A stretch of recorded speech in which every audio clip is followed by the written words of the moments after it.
welcome back to our 2-Minute Tuesdays with Trish and Pastor Dave, or Santa and reindeer. Yes. I get to be the reindeer? Yeah, I gotta be Santa with the red glasses. This is what always happens.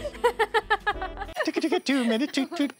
Today's question, I might have, matched my sweater to this question. I see you brought hats. Oh, I'm jingling. Oh, wow, that's cool. Today? I can hear my answer coming.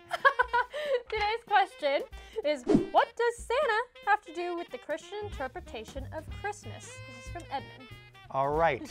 So Santa, start your clock. You know the legend. I mean, ancient Roman, Greek, whatever saint, and his parents gave him money and he gave it all away. And he was actually, if you believe Wikipedia, the patron saint of children and a lot of other things that would make for a very interesting Christmas.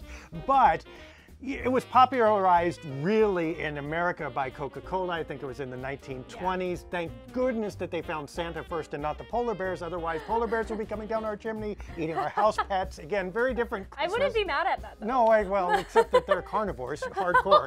But if they were nice, maybe. But, that kind of grew because Santa was an easier figure to translate charity and grace through.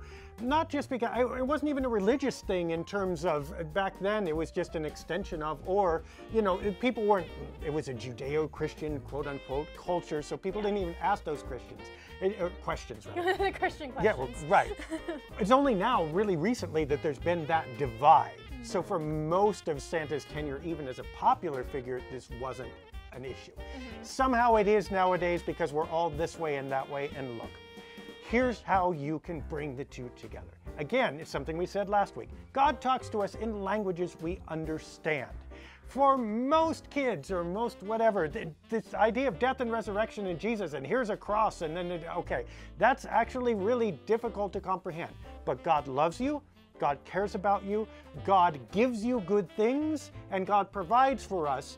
Those are the messages we want to teach, and if Santa is the one or the place where they first learn that, that's okay, because that's easier to accept, right? Yeah. And you learn the easier to accept things in your own language, and then you can get to the more complex things. But if you don't get that first step, you don't understand that second step when it comes. It's like skipping addition and going straight to calculus. It doesn't work. So let people have their expressions, build on the good things of that expression, and then what you desire in terms of love, goodness, or whatever will probably flow out of them. Certainly more than if you go, you shouldn't do Santa and no presents for you.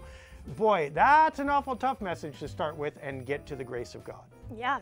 I love how basically everything you said, your ears were just like jingling the whole time. I like it. I hope the microphones are able to pick that up. Yeah, I love Christmas sounds and Christmas music. This makes the heart so warm. There are a couple of Christmas songs that are really bad. But oh yeah, if you remember last year's questions, yeah, that's right. I went off on that. He went off on one song. You got to check that one out. So when you hear that song, either turn the station or burn it if you have it at home. Destroy your MP3 player with a bazooka. I don't care. But I'd like it if that song would disappear off the face of the earth. It was really bad. Yes.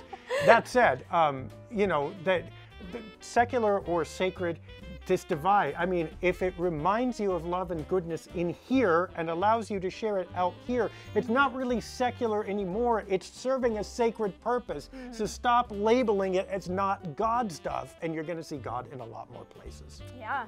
All right, well, if you have your own questions, we have a forum at lightofthespirit.church and also Twitter. At Dave Deckard. And an email. pastor@sov-id.org. Awesome. We'll see you next week for our next Christmas question.